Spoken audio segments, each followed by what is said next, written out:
தமிழ் ஜனம் சிறப்பு நேர்காணல் பகுதியில் இன்றைக்கு நாம் சந்திக்க இருக்கிற சிறப்பு விருந்தினர் புதிய தமிழகம் கட்சியினுடைய நிறுவனர் தலைவர் டாக்டர் கிருஷ்ணசாமி. வணக்கம். உள் ஒதுக்கீடு அதிகப்படுத்தணும், இன்னும் கூடுதலாக வேண்டும் சில சமூகங்கள் போராட்டங்களை எல்லாம் வலியுறுத்துகிறாங்க. ஆனால் நீங்கள் உள் ஒதுக்கீடு வேண்டாங்கிறீங்களே. ஒவ்வொருவருடைய கோரிக்கையிலும் ஒரு விதமான நியாயம் இருக்கலாம், அதற்கு எதிரான கருத்துக்களும் இருக்கலாம். நியாயம் என்பது அந்த கட்சி அல்லது அந்த இயக்கம், அந்த சமுதாயங்கள் அவரவர்களை மட்டுமே முன்னிறுத்தி வைக்கக்கூடிய கோரிக்கை என்பது ஒன்று. எல்லோருடைய நலனையும் உள்ளடக்கி வைக்கக்கூடிய கோரிக்கை என்பது இன்னொன்று. பொதுவாக இடஒதுக்கீடுகள் என்கிறது மொத்தமாக 100%. அதில் 31% பொது தொகுப்புக்கு போயிடும். மீதி 18% பட்டியல் வகுப்புக்கு போயிடும். 1% பழங்குடி, 20% எம்பிசி, அப்புறம் பிசியில் முஸ்லீம் தனியாக இருக்குது. நாங்கள் பிசியாகவே இருப்போம். ஒட்டுமொத்தத்தில் 70 சாதிகள் என்பது இருக்கிறதுனால எங்களுக்கு உண்டான இடஒதுக்கீடு கிடைக்கல அப்படின்னு சில சமுதாயங்கள் குரல் எழுப்புறது நியாயம். அதுக்கு பிறகு அது எம்பிசியாக மாறிச்சு. இப்போ அதே போல் பட்டியல் பிரிவுக்குள்ளே சில பேர் எங்களால் அந்த இதுக்குள்ளேயும் போட்டியிடலை அப்படின்னு முடிவுன்னு சொன்னாங்க. அப்படிங்கிறதுக்காக அருந்ததியர் உள் இடஒதுக்கீடு அப்படின்னு ஒன்று கொண்டு வரப்பட்டது. இப்போது 18% பிரிக்க முடியுமா முடியாதா அப்படிங்கிறது கடைசியாக 2024 அக்டோபர் 1 உச்சநீதிமன்றம் தீர்ப்பு வரையிலும் அதை மாநில அரசு பிரிக்க முடியாது, பிரிக்கக்கூடாது என்பது தான் சட்டமாக இருந்தது. இன்றைக்கு வரலும் சட்டம் அதுதான் இருக்குது. ஆனால் நீதிமன்றங்கள் பல நேரங்களில் சட்டத்தையும் மீறி அவர்கள் சில தீர்ப்புகள் சொல்லுகிறார்கள். இல்லை பட்டியல் பிரிவையும் பிரித்து வழங்கலாம் அப்படின்னு ஒரு தீர்ப்பு கொடுத்துக்கிறாங்க. இதுக்கு முன்னோடியாக ஆந்திராவில் பட்டியல் பிரிவு 2000 ஏபிசிடின்னு 4 பிரித்தாங்க. பஞ்சாபில் 2 பிரித்தாங்க. அதுபோல் சில மாநிலங்கள் அது தொடர்ந்து தமிழ்நாட்டிலையும் 2009-10 18% துண்டாடி 3% அருந்ததியர் என்று அழைக்கப்படக்கூடிய ஒரு பிரிவு இருக்கும். மீதி எஞ்சிருக்கக்கூடியது ஷெட்யூல் காஸ்ட் என்று அழைக்கப்படக்கூடிய பிற சமூக தேவேந்திர வேளாளர் ஆதிராவிடருக்காக அது ஒதுக்கப்பட்டது. இப்போ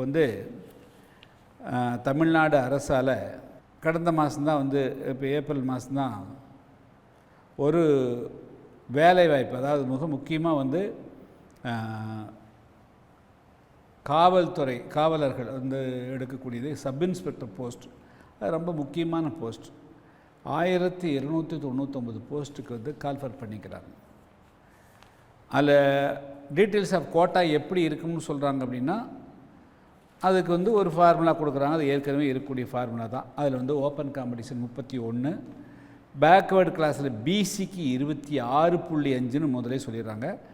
அதில் முஸ்லீம் பிசி முஸ்லீம் 3.5, மோஸ்ட் பேக்வேர்டு கிளாஸ் 20, அது பிரிக்கலை. ஷெட்யூல்டு காஸ்ட்னு போட்டு 15%, scheduled caste Arunthathiyar 3%, scheduled try 1%. இல்லை, அதில் என்ன முக்கியமானா இது சொல்லிவிட்டு வேறு ஒரு முக்கியமான ஆபத்தாந்தோன்னு சொல்கிறாங்க. அதில் என்ன, வேறு எந்த பிசிக்கு முஸ்லீம்களுக்கு 3.5னா அவங்க 3.5 அதோடு நின்றுக்கிறாங்க. அவங்க போய் மீதி இருக்கிற 26.5 இடம் கேட்கலாம் அப்படின்னு ஒன்றும் சொல்லலை. அவங்களுக்கு 3.5 கொடுத்து உன்னுடைய கதை அடைச்சிட்டேன்னு சொல்கிறாங்க. 26.5காருக்கு அதுக்குள்ள தான் ஃபைட் பண்ணிக்க, இதுக்கு போகாதுன்னு சொல்லிட்டாங்க.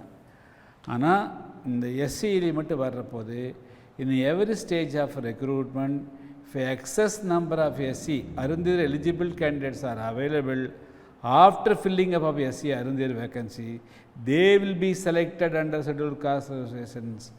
அதாவது 3% அவன் வாங்கிட்டான், கொடுத்துட்டோம், 3 பேர் செலக்ட் ஆகிட்டான், மீதி 15 பேர் தேவேந்திர வேளாளரும் ஆதிரா பறையர் நிற்கிறாங்க. அந்த இடஒதுக்கீட்லேயும் இந்த அருந்ததியர் 4 பேர் 10 பேர் எலிஜிபிள் வந்துட்டான்னா அதை அவனுக்கு தான் கொடுக்கணுங்கிறான். மீதி 15 பேர் அருந்ததியர் வந்துட்டாலும் இந்த 15 அவங்களுக்கு தான் போங்கிறான். இதுதான் தமிழ்நாடு அரசினுடைய வினோதமான, சட்டத்துக்கு புறம்பான, தார்மீகத்துக்கு எதிரான ஒரு சட்டம். அதனால்தான் இப்படி வந்து ஒரு அநியாயமான ஒரு சட்டத்தை வந்து இயற்றிட்டு அதை அமல் பண்ணிட்டு வராங்க. இதனால் கடந்த 15 வருஷத்தில் அந்த அருந்திதிர் அல்லாத எஸ்சி இருக்கிறாங்கல்லங்க, அத்தனை சமுதாயம் தங்களுக்கான வாய்ப்பை பெற முடியாமல் போயிடுச்சு. அதனால் பல்லாயிரக்கணக்கான இளைஞர்கள் 15,000 பெரிய பெரிய போஸ்ட், சின்ன போஸ்ட் கிடையாது, பல்கலைக்கழகங்களில் ப்ரொஃபஸர் போஸ்ட்டு, உதவி பேராசிரியர் பணியிடங்கள், அதே போல் கல்லூரிகளில் பேராசிரியர் பணியிடங்கள், தென் வந்து மருத்துவர்கள், நீதிமன்றத்தில் மேஜிஸ்ட்ரேட்டுகள், அக்ரி ஆஃபீஸர்ஸு, ஸோ எல்லா இடங்களையும் எங்கெல்லாம் ப்ளம் போஸ்ட்டோ அது எல்லாமே 15,000 போஸ்ட்டு ஃபில்லப் பண்ணி எஸ்சிக்கு ஒதுக்கினா 76 சாதிக்கு ஒதுக்கினா அத்தனை போஸ்ட்டையும் ஒரு சாதிக்கு தார விட்டாங்க இவங்க. அதுக்கும் அவங்க வந்து தமிழ்நாடு, அவங்க தமிழ் ஆரிஜின் கிடையாது, தமிழ் மொழி கிடையாது, பெரும்பாலானவர்கள் கன்னடமும் தெலுங்கும் பேசக்கூடியவர்கள் தான். இன்னும் சொல்லப்போனால் அவர்கள் ஆதி ஆந்திரா தான், அந்த லிஸ்ட்டில் வரும்போது ஆதி ஆந்திரா தான் அருந்தேர்னு சொல்லி பேர் சொல்லிவிட்டு அப்போது அவங்களுக்கு கொடுக்குறாங்க. இந்த தமிழ்நாட்டினுடைய பூர்வ குடி மக்களுக்கு வந்து கிடைக்க வேண்டிய பங்கை, இடஒதுக்கீட்டை, வாய்ப்பை வந்து ஆதி ஆந்திராக்களுக்கு எடுத்து கொடுக்குறாங்க. ஸோ அதனால தான் வந்து இது தவறானது, இது சட்டத்துக்கு புறம்பானது. முதல்ல இப்போ இருக்கிற அந்த ஃபார்முலா படி 3% கொடுத்து மீதி இருக்கிற 15%லையும் அவர்களுக்கு இடஒதுக்கீடு கொடுக்கணுங்கிற இந்த அநியாயம் வந்து உலகத்தில் எங்கேயும் இல்லை ஆச்சுங்களா. ஸோ அதனால் அதை ரத்து பண்ணணும்னு சொல்லிட்டு நான் பேசுகிறேன். அதை முறைப்படுத்தணும்னு கேட்கலாம், 3% இருக்கட்டும்னு அந்த உள்ஒதுக்கீடு முறைப்படுத்துங்கன்னு கேட்கலாம். வேண்டவே வேண்டான்னு சொல்கிறது. இப்போ இதை காலி பண்ணால் தானே புதுசாக தானே பண்ணணும். உயர்நீதிமன்றம் என்ன, உச்சநீதிமன்றம் என்ன சொல்லுது, நீங்கள் வந்து 3% எந்த அடிப்படையில் கொடுத்தீங்க? 3% கொடுக்குறத மரியாதையை ஒழுங்காக கணக்கெடுப்பு பண்ணி கொடுத்துருக்கணுமில்ல. நீ ஜனத்தொகை எடுத்தியா? ஆதி ஆந்திராவுக்கு நீ எப்படி முன்னுரிமை கொடுப்ப? தமிழ்நாட்டுக்குள்ள தமிழர்கள் தான் முன்னுரிமை கொடுக்கணும். தேவேந்திர வேளாளர் என்று அழைக்கப்பட்ட பல்லர் சமுதாயத்தை சேர்ந்த குடும்ப சமுதாயத்தை சேர்ந்தவர்களும் ஆதிராவுடன் என்று அழைக்கப்பட்ட பரிய சமுதாயத்தை சார்ந்த இந்த பூர்வீக மண் எனக்கு இந்த சமுதாயத்துக்கு கிடைக்க வேண்டிய பங்குக்கு நீ எப்படி கொடுப்ப? நீயே உங்கள்கிட்ட ஆட்சி அதிகாரங்களுக்காக நீ எடுத்து கொடுத்துருவியா? அந்த மக்களுக்கு இதனுடைய உண்மை தெரியலுக்காக எடுத்து கொடுத்துருவியா? அது என்னது வந்து முறைப்படுத்துறது? தவறாந்த எப்படி முறைப்படுத்த முடியும்? தவறாந்த ரத்தனை பண்ண முடியும்? அடிப்படையே தவறு, அடிப்படையே தவறுகிறத ரத்தனை பண்ணணும். அது எப்படி தவறாந்த ஏற்றுக்கொள்ள முடியும்? இப்போ சாதிவாரி கணக்கெடுப்பு எடுத்தால் சரியாக இருக்கு இல்லை, அது வேறு சாதிவாரி கணக்கெடுப்பு என்பது இது வேறு சாதிவாரி கணக்கெடுப்பு. ஷெட்யூல்டு காஸ்ட் பட்டியல் இருக்கக்கூடிய மக்கள் யாரெல்லாம் என்னென்ன வகுப்பார்கள், என்னென்ன பிரிவினர் வந்து எவ்வளோ சனத்தொகை இருப்பது கணக்கெடுப்பு என்பது வேறு. இன்றைக்கி தமிழகத்தில் பிற அரசியல் கட்சிகள் சொல்லக்கூடிய சாதிவாரி கணக்கெடுப்பு என்பது வேறு. அதையும் இதையும் குழப்பக்கூடாது. அதனால் வந்து இந்த பட்டியல் வகுப்புக்குள் இருக்கக்கூடிய பல பிரிவுகள் 76 சாதி இருக்கிறதுனால் இந்த 76 சாதி மக்களுடைய உண்மையான ஜனத்தொகை என்ன, அவருடைய கல்வியினுடைய நிலைமை என்ன, எத்தனை பேர்த்துக்கு நிலம் இருக்குது, எவ்வளோ பேர் அரசு வேலையில் இருக்கிறாங்க, அரசு அதிகாரத்தில் யார் இருக்கிறாங்க, இது எல்லாம் கம்ப்ளீட்டாக முழுமையான எம்பிரிக்கல் டேட்டா, துல்லியமான வந்து விஞ்ஞானபூர்வமான ஆய்வு செய்து கணக்கெடுத்து அதுக்கு பிறகு தான் அது செய்யணும். ஒன்றுமே பண்ணாமல் நீ வாழ் 3% எடுத்து கொடுத்தீங்க. என்ன 3%? எப்படி கொடுப்பீங்க? யாரை கேட்டு கொடுத்தீங்க? எப்போ ஆய்வு பண்ணீங்க? எந்த அடிப்படையில் 3% கொடுத்துக்கிறீங்க? அதனால் நீங்கள் இஷ்டம் போல் நீங்கள் வந்து ஒரு 2009 அன்றைக்கி இருந்த திமுக மைனாரிட்டி அரசாக இருந்தது, காங்கிரஸுடைய தயவு தேவைப்படுது, கம்யூனிஸ்டுகள் தேவைப்படுது, பாமகவுடைய தேவைப்படுது. அவங்க அடுத்த இலைக்கு பாயசம் ஊற்றுன்னு சொல்லிட்டு தன்னாடி இலைக்கு வாங்குற மாதிரி அன்றைக்கி பாமக வந்து வன்னியருக்கு உள்ளெழுதுகிற கேட்கணுக்காக அதுக்கு முன்னாடி வந்து இது ஒரு ஒரு முன்னுதாரணத்தை ஏற்படுத்தணுக்காக செஞ்ச சரி அது. அதுக்கு அவங்க பலியானார், அவ்வளோதான். அன்றைக்கி 26 எம்எல்ஏ அவங்க இருந்தாங்க, கம்யூனிஸ்ட்காரர் அந்த வரராஜன்லாம் இருந்தாங்க. அவங்க அரசியல் பண்ணணும். தேவேந்திர வேளாளர்லாம் வேறு ஒரு அரசியல் தேர்ந்தெடுக்கிறாங்க, ஆதிராளர் வேறு மாதிரி அரசியல் தேர்ந்தெடுக்கிறாங்க. இந்த அருந்தீரை வந்து அரசியல் தளத்தை உருவாக்கணுங்கிறதுக்காக அவங்க உண்மையாக வந்து பாடுபட்டு போகாமல் இது மாதிரி இந்த சமுதாயத்தை துண்டாடி அவர்கள் ஒரு அரசியல் களத்தை ஏற்படுத்துக்கு முயற்சி செஞ்சாங்க. அது ஒன்றும் அவங்களுக்கு அது பலனளிக்கலை. அதுக்கு மாறாக வந்து இந்த சமுதாயங்களுக்கு எதிராக போயிருக்கு. அருந்ததியர் உள்ஒதுக்கீடு நல்ல நோக்கம் இல்லை, உள்நோக்கத்தோடு தான் கொண்டு வந்து. அது உள்ஒதுக்கீடு உள்நோக்கத்தோடு இருக்கக்கூடியது. அது வந்து பெரும்பாலானவர்கள் வந்து அதிமுக அந்த சமுதாயத்தை வந்து அவங்க தெலுங்கு பேசக்கூடியனாலே, கன்னடம் பேசக்கூடியனாலேயும் அவர்கள் வந்து தொடர்ந்து வந்து எம்ஜிஆர் மதுரை வீரன் படத்தை நடித்ததுனால அவங்க வந்து அவங்க பக்கத்தில் போயிட்டாங்க அப்படின்னுக்காக இந்த திமுக பக்கம் கொண்டு வர்றதுக்காக, அதுவும் குறிப்பாக எம்ஜிஆருடைய மறைவுக்கு பிறகு பல முயற்சியில் இது ஒரு முயற்சி. அதுதான் அரசியல் அந்த அவங்களை வந்து தன்னுடைய பக்கம் எடுத்துக்கணுக்காக திமுக செஞ்சு சரிதான். 2026 தேர்தல் களத்திற்கான கூட்டணி இல்லை கட்சிகளுடைய அணி அமைப்பெல்லாம் வந்து இப்போது பேசுபொருளாக இருக்குது. இப்போ புதிய தமிழகத்தினுடைய நிலைப்பாடு என்ன 2026?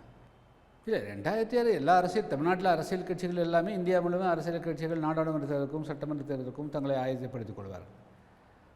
2026 புதிய தமிழகம் பொறுத்த மட்டும் நாங்கள் வந்து தென் தமிழகத்தில் இருக்கிற 20 மாவட்டத்தில் வந்து மிகப்பெரிய வாக்கு வங்கியோடு இருக்கக்கூடிய அரசியல் கட்சியும்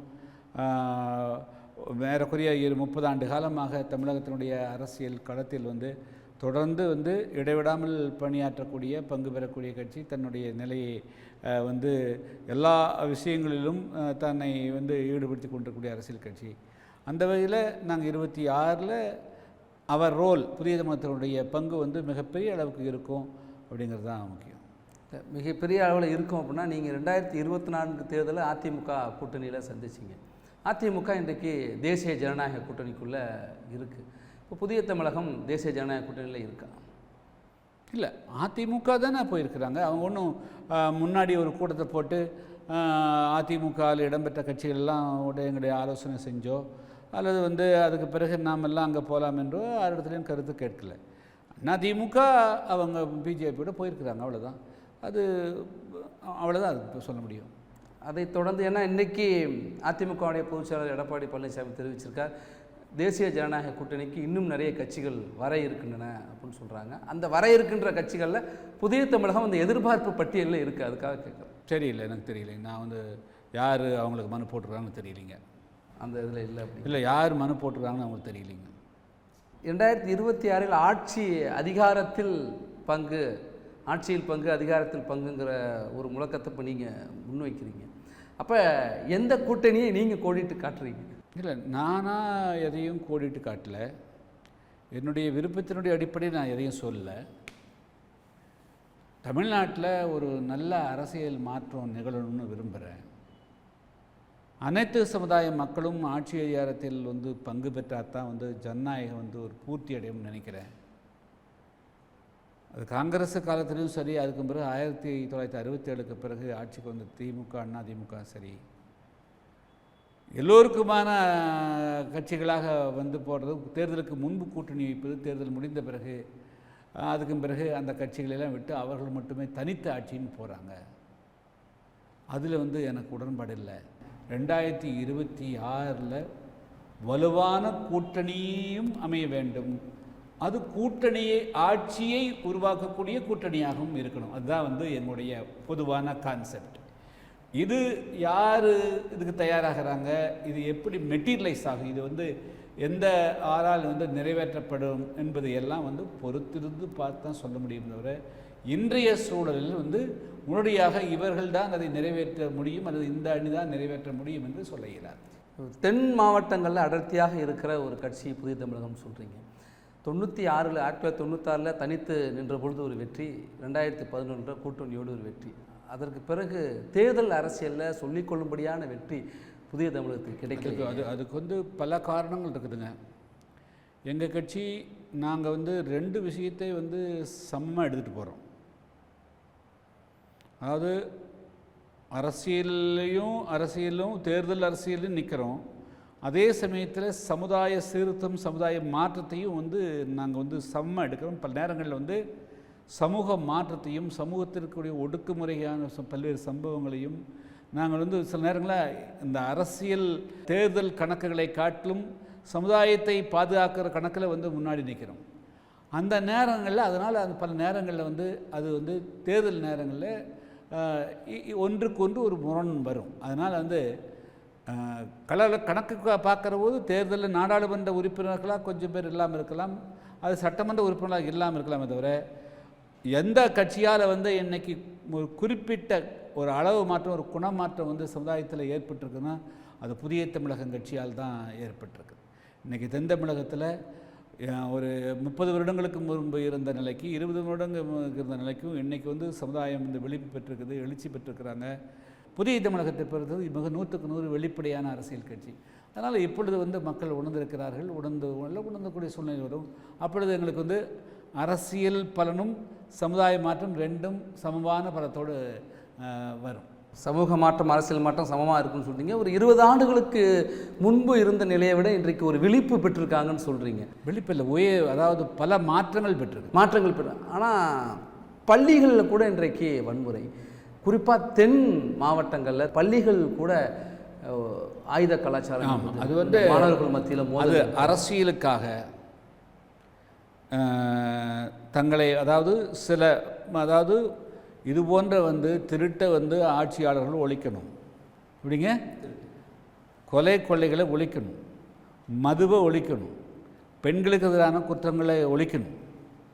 ஆனால் இதையெல்லாம் செய்ய வேண்டிய அந்த அதிகாரம் இருக்கக்கூடியவர்கள் அரசியல் கணக்குகள் போட்டு வச்சுங்களா, அவர்கள் சுயநலத்தோடு செயல்படுகின்ற காரணத்தினால அந்த வன்முறைகள், அதாவது இன்னும் மேலே இருக்கிற வன்முறைகள் எல்லாம் மெல்ல மெல்ல மெல்ல ட்ரிபிள் ஆகி கீழே போய், அதாவது எந்த இடத்துக்கு இந்த வன்முறை சிந்தனையும் போகக்கூடாதோ அது கல்லூரியிலிருந்து இப்போ பள்ளி 8ஆம் வகுப்பு மாணவர்களும் போயிடுச்சு வச்சுங்களா. ஸோ ஏறக்குறைய ஒரு 10 வருடங்களுக்கு முன்பு சென்னையில் ஒரு மாணவன் கத்தியால் ஒரு ஆசிரியை குத்தி கொலை செஞ்சான். அது எவ்வளோ பெரிய குற்றமாக தெரியுது. ஆனால் இன்றைக்கி வகுப்பறையில் பள்ளி புத்தகத்தை எடுத்துவதற்கு பதிலாக பேனா பென்சில் எடுத்துவதற்கு பதிலாக அவன் அருவாளை கொண்டு வர அளவுக்கு கலாச்சாரம் முட்டி இருக்குதுன்னா அது ஆட்சியாளர்கள் தான் காரணங்க. ஸோ அப்போது இந்த பகை நீடிக்க வேண்டும், இதன் மூலமாக தங்களுக்கு ஒரு ஓட்டு வங்கியை வச்சுக்கணும்னு ஆட்சியாளர்கள் கருதுகிறார்கள், சில அரசியல் கட்சிகள் கருதுகிறார்கள். ஆனால் இதையும் அன்னைக்கு இருந்த நிலைக்கும் இன்றைக்கி விவகாரம் மாறி இருக்குது. இருந்தாலும் கூட மீண்டும் பழைய நிலைக்கு கொண்டு வர வேண்டும் என்று நினைக்கக்கூடிய பிற்போக்கு சக்திகளுக்கும் வன்முறையாளர்களுக்கும் ஆட்சியாளர்கள் துணை போகிறார்கள். அதுதான் இன்றைக்கி நடக்குது. ஓய்வு பெற்ற நீதிபதி தலைமையில் ஒரு கமிட்டியெல்லாம் அமைச்சாங்க, பரிந்துரையெல்லாம் கொடுத்தாங்க. ஆமாம். ஆனாலும் கூட இது போல் தொடர்ந்து இல்லை, அது ஒன்றும் நடைமுறைப்படுத்தலையே. சந்துரு கமிஷன் தலைமையில் ஒரு கமிட்டி நீங்கள் இதை போட்டது அவங்க சட்டமன்றத்தில் அறிவிச்சு, அதுக்கு பிறகு அந்த கமிட்டி அந்த பரிந்துரையை ஏற்றுக்கொண்டதாக அறிவித்தாங்க. நடைமுறைப்படுத்தணும்ல. சாதி இருக்கக்கூடிய பேர் இருக்கக்கூடிய பள்ளிக்கூடங்களெல்லாம் எடுக்கணும்னு பேரெல்லாம் எடுக்கணும்னு சொன்னீங்க, எடுக்கலையே. அதே போல் உங்களுக்கு 1997 சுந்தரலிங்கம் போக்குவரத்து கழக பிரச்சனைக்கு பிறகு தமிழ்நாடெங்கும் மாவட்டத்தினுடைய பேரில் சாதி பேர் எடுத்தீங்க, போக்குவரத்து கழகம் எடுத்தீங்க. தமிழ்நாட்டில் எல்லா சிலைகளையும் எடுக்கணும்னு சொல்லி சாலைகள் எந்த இடத்துலையும் சிலைகள் எடுக்கணும், பொது இடத்துல சிலைகளே இருக்கக்கூடாது, அவைகளெல்லாம் காட்சி அங்கே தான் இருக்கணும், கொண்டு எக்ஸிபிஷனாக தான் வைக்கணும் ஆச்சுங்களா அப்படின்னு முடிவெடுத்தீங்க. ஆனால் சட்டமன்றத்தில் இந்த ஜாதி தலைவருக்கு சிலை வைக்கணும், அவங்களுக்கு ஒரு சிலை வைக்கணும்னு அறிவிக்கிறீங்க. ஸோ முன்னுக்கு முரணான காரியங்களை இவர்கள் இரட்டை நிலைப்பாட்டில் 4 நிலைப்பாடு எடுக்கிறாங்க. ஒரு 4 நிலைப்பாடு எடுக்கிறாங்க ஆச்சுங்களா. சிலைகளே கூடாதுங்கிறது தான் 1997-8களில் அனைத்து கட்சி கூட்டத்தில் எடுக்கப்பட்ட முடிவு. இந்த போக்குவரத்து கழக பிரச்சனை வந்த போது அனைத்து கட்சி கூட்டம் கூட்டப்பட்டது 99 சட்டப்பேரவை. ஆமாம் ஆச்சுங்களா. அப்போ எடுக்கப்பட்ட முடிவு இனிமேல் சிலைகளை எல்லாம் அகற்றி அருங்காட்சியகத்தால் தான் வைக்கணும் தான் முடிவு, சாதி பேரில் நீக்கணுங்கிறது தான் முடிவு. ஆனால் இதை எதுவும் செய்யலையே. இப்போ சட்டமன்றத்தில் இருக்கிறது அப்போ ஓட்டு தான் முக்கியமாக இருக்குது. 2026 பொறுத்த வரைக்கும் ஒரு ஆட்சி மாற்றம் நிகழும், ஒரு மாறுபட்ட தேர்தலாக இந்த தேர்தல் களம் இருக்கும் அப்படின்னு சொல்கிறாங்க. அப்படி இருக்கிறப்ப புதிய தமிழகத்தினுடைய பங்குங்கிறது அந்த இடத்துல எந்த அளவுக்கு? சரி, அதான் சொன்னேன். சரி, ஆட்சி மாற்றம் என்பதற்காக யாராவது ஒருத்தரை கொண்டு போய் மட்டும் முதலமைச்சராக்கிறதுக்காக பயன்பட முடியாது. அந்த ஆட்சி மாற்றத்தில் எல்லோருக்கும் எங்களுக்கு என்ன பங்கு? What we are, where we are, அந்த எந்த இடத்துல நாங்கள் இருக்கிறோம் அப்படிங்க சொல்லணுமில்ல. நீங்கள் எங்களையே தூக்கி புலிக்கு பயந்தவங்களாம் என் மேலே படுத்துக்குங்கிறதெல்லாம் கிடையாது.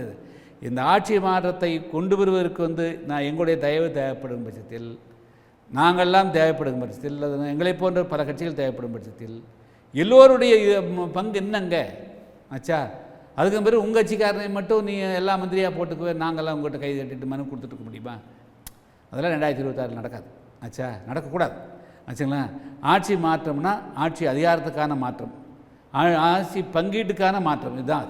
தமிழ்நாடு சட்டப்பேரவையில் மாநில சுயாட்சிக்கான தீர்மானத்தை முன்மொழிந்து மாநில உரிமைகள் மற்றும் மத்திய அரசோடு இணக்கமாக எடுக்கும் நடவடிக்கைகள் குறித்து ஒரு உயர்மட்ட குழுவை முதலமைச்சர் அமைச்சிருக்காரு.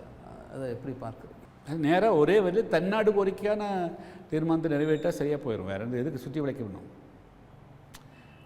அவங்க ஏற்கனவே தனிநாடு தான் அவங்களுடைய திராவிட நாடு கோரிக்கை கைவிட்டாங்களா? அது 50 ஆண்டுகளுக்கு முன்பு அது கைவிட மாட்டாங்க. அது கைவிட்ட மாதிரி யார் சொல்லி கோரிக்கையை கைவிட்டோம், காரணங்கள் அப்படியே இருக்குன்னு சொன்னாங்க. அப்போ காரணத்தை இப்போ சொல்கிறாங்க, காரணத்தை கண்டுபிடிங்கிறாங்க. தன்னாடு கோரிக்கையான காரணத்தை கண்டுபிடிக்கிறது தான் குரியன் ஜோசப்பினுடைய வேலை. அப்போ அது கொடுத்தாங்கன்னா தன்னாடு தான் கேட்கணும். பிரிவினையை தூண்டுற வகையில் இருக்குங்கிறீங்களா? தன்னாடு பிரிவினையா இல்லையா? அது இருக்கிற தேவை சூழல் அடிப்படை அது வரலையா, இல்லை வேறு காரணத்துக்காக வருதுங்கிறீங்களா? எங்களுக்கு திராவிட நாடு கிடைச்சா தாங்க எங்களுக்கு நிம்மதியாகும். நாங்கள் கொள்கையே அதுதானே, வேறு என்ன. தன்னாடு கொடுத்துருங்க, நாங்கள் என்னமோ செஞ்சுக்கிறோம் தமிழ்நாட்டை, எங்களுக்கு தன்னாட்டை எங்கிட்ட கொடுத்துருங்க. அது மட்டும் இல்லை, இப்போ நீட்டு விலக்குக்கான ஒரு தீர்மானம், வக்பு எதிர்ப்பு தீர்மானம்லாம் சட்டப்பேரவையில் நிறைவேற்றலாம். அதை எந்த சட்டம் இங்கே செல்லக்கூடாது. தமிழ்நாட்டை பொறுத்தளவு வந்து இந்தியாங்கிற பேர் வரக்கூடாதுங்க. தமிழ்நாடுக்கு ஒரே பேர் தான் வரணும். எல்லா சட்டம், எந்த சட்டம் இங்கே செல்லுபடியாகக்கூடாது. சட்டம் அவங்க தனியாக தமிழ்நாடு பார்டருக்கு அந்த பக்கம் தான் ஏற்றிக்கணும், வர தமிழ்நாட்டு பார்டருக்கு எல்லாம் உள்ளே வந்து ஏற்றக்கூடாது. எந்த சட்டம் தமிழ்நாட்டுக்குள்ளே செல்லுபடியாகக்கூடாது. அது சரியா? எனக்கு அவங்களுக்கு தான் கேட்கணும் சரியானு. ஒரு அரசியல் கட்சியினுடைய தலைவராக, நீண்ட கால அனுபவம் உள்ளவராக, அது சரியா இல்லையாங்கிறத நீங்களும் திமுகவோடலாம் பயணிச்சிருக்கீங்க, இன்னும் ஒரு தீவிர முற்போக்கு செயற்பாட்டாளராகவும் களத்தில் இருந்திருக்கீங்க நீங்கள் துவக்க காலத்தில். இன்றைக்கு 50 ஆண்டுகளுக்கு முன்பு எடுத்த அதே நிலையை இன்றைக்கி திமுக எடுத்திருக்கு. அதான் சொல்கிறேன். இப்போ நீங்கள் அது கமிட்டி போட்டு வரட்டுங்க, ஜனவரி மாதம் கரெக்டாக எலெக்ஷன் வரும். அப்போ அது அவங்க கோரிக்கை வைப்பாங்க இல்லையா? கோரிக்கை என்னதுக்குது? ஒன்று சொல்லிட்டாங்கல்ல, மாநில சுயாட்சி தான் எங்களுது. சுயாட்சினால என்ன அர்த்தம்? மாநிலத்தில் சுயாட்சி, மத்தியில் கூட்டாட்சின்னு தானே சொல்கிறேன். இல்லை, அது ஒட்டிக்கிறது. மீண்டும் சுயாட்சி வந்தவர் கூட்டாட்சிக்கு எங்கே வேலை இருக்குது? இப்போ மாநில வளர்ச்சியை நோக்கி இந்த தீர்மானமும் இந்த உயர்மட்ட குழுவும் அதுக்கான பரிந்துரை. முதல்ல எல்லாருமே இது மாதிரி போடுறவங்களும் இந்திய அரசியல் சாஸ்திரத்தை படிக்கணும், இந்தியன் கான்ஸ்டியூஷனை படிக்கணும். இந்தியன் கான்ஸ்டியூஷனை படிக்காமல் இந்தியா எப்படி இருந்தது, இந்தியாவினுடைய வரலாறுன்னு தெரியாமல் பேசுனாங்கன்னா அப்படி தான் பேசுவாங்க. இந்தியா எப்படி உருவாச்சு, இந்தியா யாருக்கு, எத்தனை ஸ்டேட்டு முதல் இருந்தது, எத்தனை ஸ்டேட் இங்கே இருந்தது, கேரளா எங்கே இருந்தது, இந்தியாவில் எங்கே மொழிவாரி மாநிலம் எப்போது இருந்தது, இந்தியா உருவான பிறகு தான் மொழிவாரி மாநிலமே வருது. இந்த கான்ஸ்டியூஷன் தான் உனக்கு மொழிவாரி மாநிலமே கொடுத்துருக்குது. இந்த கான்ஸ்டியூஷன் தான் உனக்கு ஒரு மொழிவாரி மாநில ஸ்டேட்டஸ் கொடுத்துருக்குது. அதுக்கு பிறகு அழிஞ்சு போச்சு, 1000 வருஷம் அழிஞ்சே போச்சு. இஸ்லாமியனுடைய படையெடுப்பும் ஆங்கிலேயர் படையெடுப்பும் இந்தியாவினுடைய இதெல்லாம் அழிஞ்சு போச்சு. மீண்டும் உருவாக்கி கொடுத்தது வந்து யார்? நீங்கள் ஆட்சி அதிகாரத்தில் பங்கு அப்படின்னு சொல்கிறீங்கல்ல, எல்லாருக்கும் அதிகார பரவல். அந்த அதிகார பரவலை முன் வச்சு தான் மாநில சுயாட்சிக்கான தீர்மான முன்மொழிவு இந்த உயர்மட்ட குழு அமைத்தது அப்படிலாம் கொடுத்துட்டாங்களாங்க. இப்போ தானே குழு அமைச்சிருக்காங்க. அது மத்திய அரசு மாநிலத்தில் கொடுத்துட்டாங்களா? அதிகார பரவல் வந்து மத்திய அரசு வேணும், மாநிலத்தில் கொடுத்தீங்களா? எல்லா கட்சிக்கும் கொடுத்துட்டாங்களா? அவங்க கூட இருக்கிற கட்சிக்கெல்லாம் கொடுத்துட்டாங்களா? அமைச்சர் பொன்முடியினுடைய பேச்சு இன்றைக்கி தொடர் எதிர்வினையும் கண்டனங்களையும் சந்திச்சுட்டு வருது. ஒரு பதவி விலகணும்னு பலரும் வலியுறுத்துகிறாங்க. நீங்கள் என்ன சொல்கிறீங்க? சார், இதெல்லாம் தமிழ்நாட்டில் எல்லா எதிர்கட்சிகளும் தனித்தனியாக இருக்கிறாங்க. ஒவ்வொருத்தரும் ஒவ்வொரு குறுகிய எண்ணத்தோடு இருக்கிறாங்க.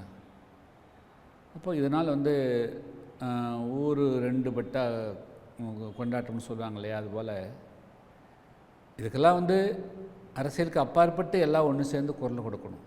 ஆனால் தமிழ்நாட்டில் அப்படி இல்லை. அதனால் வந்து இதெல்லாம் எந்த விதமான கட்டுப்பாடெல்லாம் போயிட்டுருக்கு. அமைச்சர்கள் மீது நிறைய ஊழல் புகார் குற்றச்சாட்டுகள் வருது. நீங்கள் கூட டாஸ்மார்க் மதுபான கொள்முதல்லேருந்து விற்பனையிலேருந்து நிறைய ஊழல் முறைகேடு நடந்திருக்கதா ஆளுநரை சந்தித்து ஒரு பெரிய நீண்ட புகாரை, ஒரு 26 புகார்களை நீங்கள் சொன்னீங்க. என்ன நடவடிக்கை எடுக்கணும்? எந்த நடவடிக்கை எடுத்தாலும் கோர்ட்டு அவங்கள இப்போ கோர்ட்டு போவாங்க. இப்போ போயிருக்காங்க. ஆமாம், ஆச்சுங்களா. கோர்ட்டில் அவங்களுக்கு ஏதாவது ஒரு ரிலீஃப் கிடைக்கும், அதுக்குள்ளே சுயாட்சி வந்துடும், பிரச்சனை முடிஞ்சு போயிடும். இப்போ காலம் கடத்துறதுக்காக தான், இல்லை வேறு ஏதோ திசை சுயாட்சி வந்துருச்சுன்னா அப்புறம் எந்த பிரச்சனையும் யாரும் தொடுக்க முடியாதுல்ல அவங்களுக்கு. இப்போ அங்கே நீதிமன்றமெல்லாம் இருக்காதில்ல. சர்காஸ்டிக்காக சொல்கிறீங்க. அப்புறம் எதுக்கு இது எல்லாம் நம்ம தான் இப்போ எல்லாமே நம்ம தான் அப்புறம் அப்போ எதுவும் இருக்காதல்லங்க. உயர் நீதிமன்றம் இருக்காது, உச்ச நீதிமன்றம் இருக்காது, ஒன்று யாரும் கேள்வியே கேட்க முடியாதுல்ல, சுயாட்சி தானே இருக்கும். ஆனால் நீங்கள் எப்படி சொல்கிறீங்க, ஒரு அதிருப்தியை வேறு மொழியில் வெளிப்படுத்துகிறீங்க. ஆனால் மிகச்சிறந்த ஒரு ஆட்சியை நாங்கள் நடத்திட்டு வரோம், 2026 200 இடங்களுக்கு மேலே வெற்றி பெறுவோம் அப்படின்னு முதலமைச்சர் உறுதிப்பட சொல்கிறாரு. கூட்டணியும் ரொம்ப இன்டாக்டாக இருக்குது அப்படிங்கிறாங்க. இல்லை, அவர் சொல்கிறது அது உண்மையாக கூட இருக்கலாம். ஏன்னா இந்த பகுதியில் இன்னும் கூட்டணி வலுவாகலை, அதனால் அவங்க சொல்லக்கு வாய்ப்பு இருக்குது. 2026 தேசிய ஜனநாயக கூட்டணி ஆட்சி தமிழ்நாட்டில் அமையும்னு பாஜகவில் சொல்கிறாங்க. அந்த தேசிய ஜனநாயக கூட்டணியில் புதிய தமிழகம் இருக்குமா? அதெல்லாம் இப்போ எதுவும் சொல்ல முடியாதுங்க. அதுக்குண்டான இன்னும் இந்த தேசிய ஜனநாயக கூட்டணி யாரெல்லாம் பங்கேற்கிறாங்க, அவங்களுடைய அஜெண்டா என்ன,